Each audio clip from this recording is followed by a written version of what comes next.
Hola, salut à tous.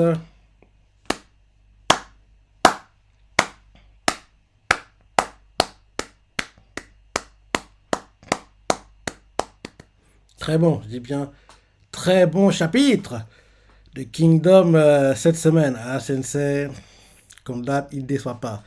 Moi qui pensais qu'il ne montrerait pas les combats, en fait, dans ce chapitre, on les voit. Donc on les voit, rappelle-toi, on s'est arrêté en gros quand... Oui, on apprend une nouvelle comme quoi Chin a battu Han, quoi. En gros, l'armée de To a battu l'armée de Rakakan. Ils ont battu l'armée de Rakakan. En gros, on reprend par ça et en gros, tout le monde est choqué. Ils se demandent si ils ont bien entendu. En gros, on voit l'opposant au chancelier, quoi, qui fait. T'as dit quoi là en fait? Comment ça? Nous avons subi des défaite écrasante. T'es sûr? Il devait pas, en gros, arrêter Chin. Qu'est-ce qui s'est passé? En gros, c'est insensé. Explique-nous. En gros, il demande au messager d'être plus clair, quoi. En gros, parce que oui, il affirme que la caca a perdu, c'est ça. En plus de ça, il a perdu en une seule journée, une seconde fois. En gros, ils ont du mal à y croire. Ils disent que ça peut pas être vrai, c'est un mensonge. Ils veulent pas y croire. Et rappelle-toi, dans ma review la semaine dernière, je disais que peut-être, en gros, il renverrait des messagers pour confirmer la nouvelle, quoi. Et peut-être même qu'ils élimineraient le messager qui vient d'arriver parce qu'ils se disent, oui, c'est un menteur. Il doit peut-être même bosser pour Chin, quoi, un truc comme ça. On n'a pas eu ce genre de scénario, entre guillemets, qui a été mis en place. Mais en gros, il questionne le messager, quoi, qu'il soit plus clair, qu'il explique qu'est-ce qu'il veut dire par écrasante, quoi, qu'il soit clair dans ses mots, quoi, entre guillemets. En gros, le messager dit clairement, on a perdu près de la moitié de nos hommes, de nombreux officiers ont également été tués, et là, derrière, la princesse demande si la cacane, il va bien, quoi. Je dis, oui, vous inquiétez pas, il va bien. En gros, il a subi, en gros, une blessure, rappelez-vous la veille, quoi. Mais là, en gros, ça va, quoi. Il est en train de revenir à Shinte, la capitale. Et en gros, il n'avait pas assez de puissance de soldats pour pouvoir résister une troisième journée, quoi. Donc, en gros, il a préféré se replier à Shinte parce que s'il restait et continuer à se battre, ils auraient été éliminés totalement. On a préféré assurer ses arrières et revenir et venir en gros aider et protéger la famille royale à Shintai. C'est ce que fait comprendre le messager. Ils sont choqués d'entendre ça, qu'ils ont perdu et qu'on comprenne mieux en gros comment ils ont perdu. Flashback. On a un flashback et on nous fait comprendre comment sont passées les armées, quoi. En gros, l'armée de la Kakan est plus en retrait. Devant lui, il y a l'armée de BK et Aido pour en gros le protéger, quoi. Du côté de Chin, quoi. Il y a un côté l'armée de To, de l'autre l'Ishintai, quoi. Donc c'est comme ça. Et plus précisément pour l'armée de To, en gros, il y a To qui est au milieu, quoi. Kano, Rokomi, les plus avancés. Et en retrait, il y a Ryukoku, quoi. Pour les Shintai, c'est l'armée de Kyokai qui est plus avancée et l'armée de Shin plus en retrait parce que Shin, la veille, il était blessé gravement et il ne pourrait pas enchaîner à nouveau des combats directement. Donc, Kyokai va commencer, il va lui mâcher le travail et il prendra le relais derrière, quoi. C'est l'idée. On voit que Ten est surprise, quoi, et ne pensait pas que ce serait ça qui serait en gros choisi. Mais Kyokai fait, t'inquiète pas, on va le faire, quoi. En plus, est blessé, quoi, et moi, mon unité, elle est en forme, donc en gros, c'est mieux que je gère les combats. Et au pire des cas, si je suis en difficulté, Shin viendra m'aider, quoi. Donc, il n'y a pas d'aussi à se faire, quoi. Dans ce qui est décidé, et Kyokai se demande en gros ce qu'elle doit faire pour garder ses soldats, parce que l'un de ses soldats qui s'appelle en gros Nanchin lui a fait comprendre que ce serait bien que par moment elle garde ses soldats, et en gros elle fait qu'ils soient motivés plus que jamais et qu'ils se surpassent, quoi. Donc on la voit qui prend l'emblème, en gros le drapeau, quoi, avec l'emblème de l'Ishintai, quoi, elle la met à son dos, enfin elle la met comme, un peu comme une cape, quoi. Elle brandit son épée, elle cavale, quoi, elle passe devant son armée, et en gros quand elle fait ça, toute son armée, ils sont émerveillés, heureux, et là, que Kai derrière, elle fait croire à tout le monde que oui, c'est bon, faut qu'on y va, allons-y, et on les voit qu'ils sont cavalisés comme jamais, ils font charger, ils foncent, quoi, et là, l'avancée qu'ils font, elle est dingue, quoi, elle se prend Chin, en gros, le côté Rukuomi, Kano et compagnie, Kwato, même Shin et Ten, quoi, sont surpris de voir à quel point les soldats de Kukai sont gavalisés comme jamais, ils surpassent tout, et en gros, on les voit qui foncent, et ils attaquent l'armée de Haidon,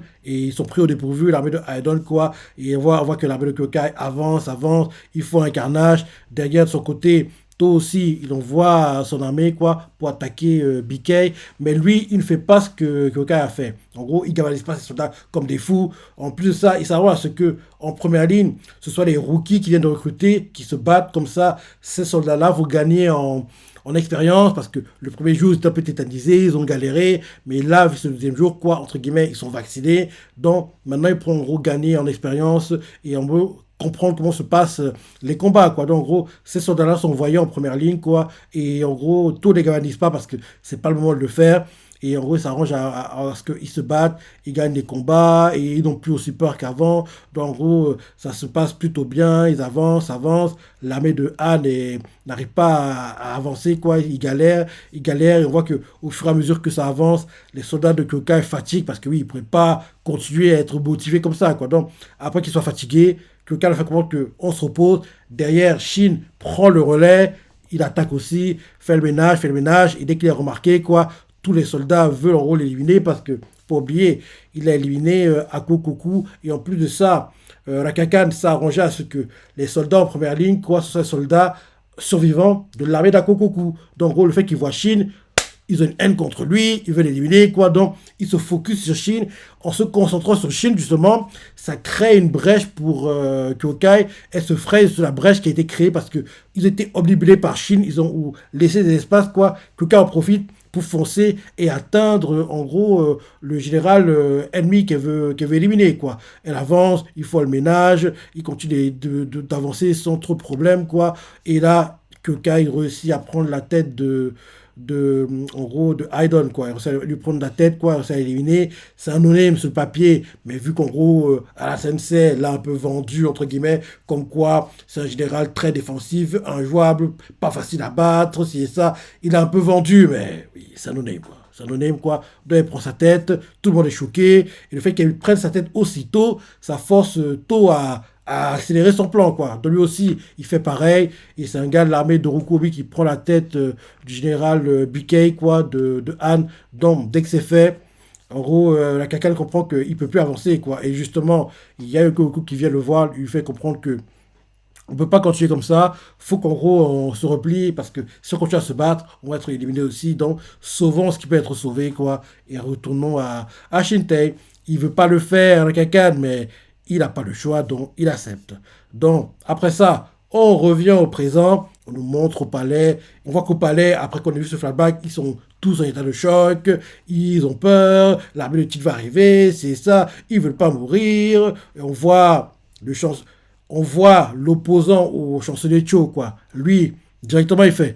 Là, maintenant qu'en gros, la quelqu'un a perdu, chancelier Cho, vous devriez, en gros, payer, quoi. Prendre vos responsabilités. En gros, retirez-vous, quoi. En gros, donnez vos positions et arrêtez de passer aux affaires politiques, quoi. Et là, on voit l'un des gars qui, en gros, est de la faction du chancelier Cho. Il fait, mais attendez, c'est pas le moment. Là, c'est pas le moment pour ça. D'abord, faut qu'en gros, on stabilise la situation. Et le gars a raison, parce que l'opposant au chancelier, il pense qu'à sa gueule, il pense pas à Anne, quoi. Lui, il pense au pouvoir qu'il va acquérir, il pense pas du tout au bien de Anne, parce que dans une situation normale, d'abord, tu stabilises les choses, et derrière, tu t'occupes du cas du chancelier. Mais pas que, d'abord, on prend le chancelier, et derrière, faut faire les choses dans le bon ordre, quoi. Donc, parce que même si le gars, il prend le pouvoir, l'opposant au chancelier, il va pas avoir le pouvoir longtemps. D'abord, arrange-toi à ce que le pouvoir soit stable, et derrière, prends-le, parce que le chancelier le veuille ou non, même s'il stabilise les choses au final, quoi, il ne pourra pas garder sa position. Il a fait trop d'erreurs. Donc, il devra, entre guillemets, payer les conséquences. Mais toi, tu prends le pouvoir que tu n'es même pas sûr de le garder si tu le contrôles totalement.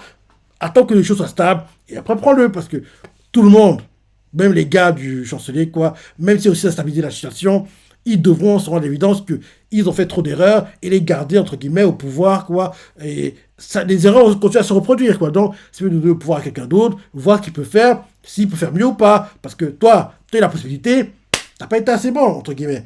C'est pas le moment de penser à ton pouvoir. D'abord, occupez-vous de Chin et après, pensez à régler vos comptes. Et c'est ce que font comprendre les gars de la faction du chancelier parce que, oui, c'est pas le moment de faire ça. Là, d'abord, il faut qu'en gros, on s'arrange à s'occuper du gars de Chin, quoi.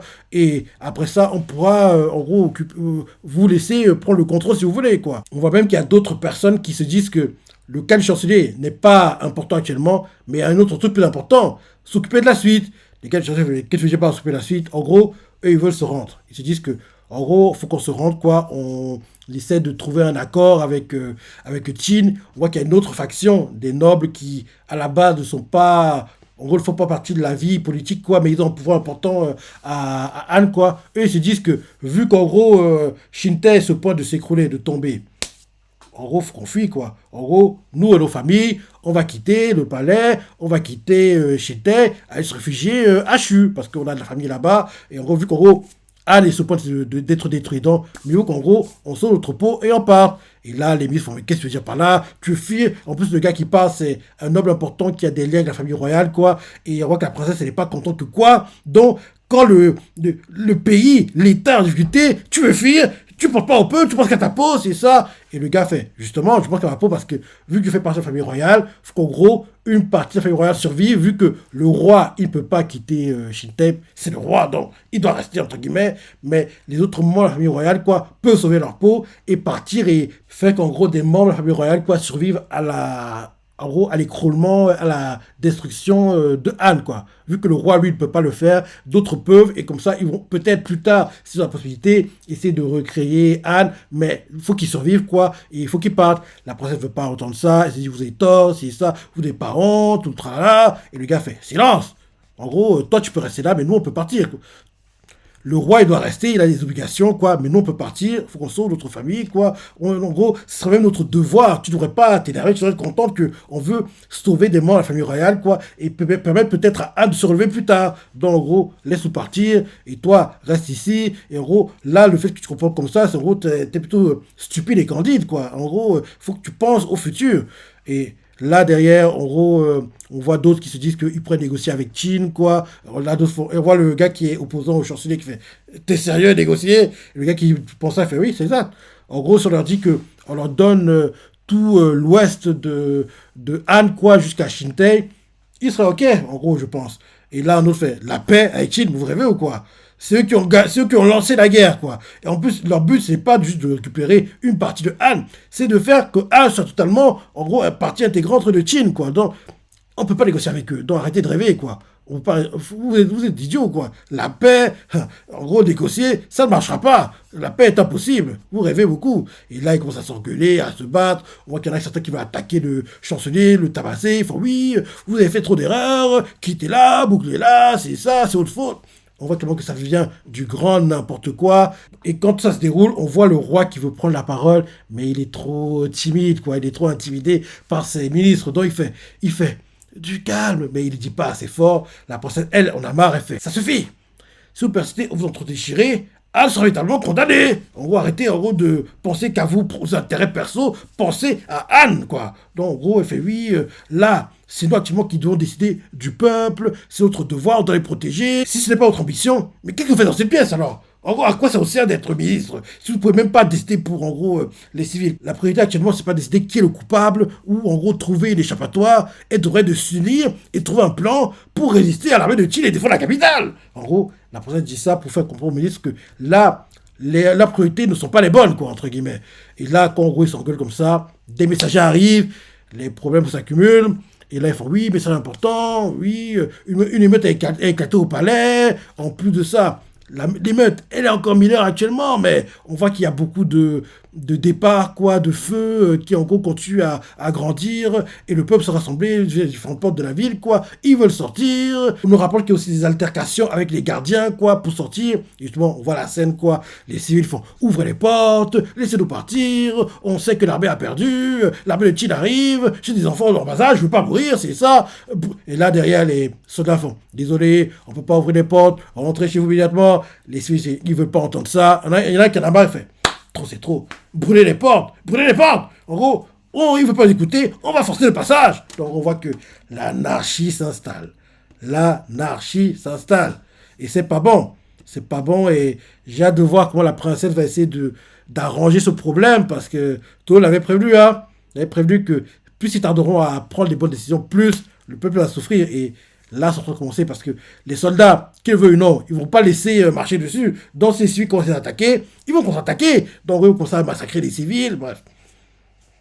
Ça promet d'être dingue les prochains chapitres, hein. Ça promet d'être dingue, quoi. Donc, très bon chapitre, j'ai adoré. Comme je dis toujours, il y a deux mangas, j'ai bien deux mangas pour lesquels je ne suis jamais, mais alors, jamais déçu. C'est mon garçon, Shingeki no Kyojin, qui, malheureusement pour nous, est terminé en manga comme en animé. Et bien sûr, Kingdom, qui a eu un troisième film live, été 2023, était dans le top 10 des meilleurs mangas sur l'année 2024 et devrait l'être dans cette moitié d'année 2025. On aura fin mai prochain. Et il a eu aussi sa saison 5 animée en janvier-hiver 2024, en espérant que prochainement on aura l'annonce comme quoi la saison 6 arrive prochainement. Et dans la saison 6, on verra Shin One Shot Gakuek veut venger Keisha que Shin a battu à l'arc Okuyu qu'on a eu à janvier-hiver 2024. Shin battre Sugar Ryu et enfin Shin venger en gros Oki en battant Oken. Un combat de dingue contre Guin et le combat le plus surprenant de tous. Et qui a battu Roseau, le roi des corps, quoi. Donc j'ai hâte de voir tout ça. Mais vu la longueur de l'arc, il devra durer sur 4 à 5 cours. Je ne vois pas adapter 4-5 cours d'affilée dans, disons, 2 cours back-to-back courant 2,26 et 3 cours d'affilée courant 2,27. Et comme ça, on aura 5 cours qui vont adapter l'arc conquête la première moitié de Jao. Donc ça devrait être un truc comme ça, quoi. Ce serait vraiment, vraiment bien. Donc, très bon chapitre, hein. Donc, c'est la pensée, les parties que t'as préférées, laissez commentaires, like et... Allez, salut!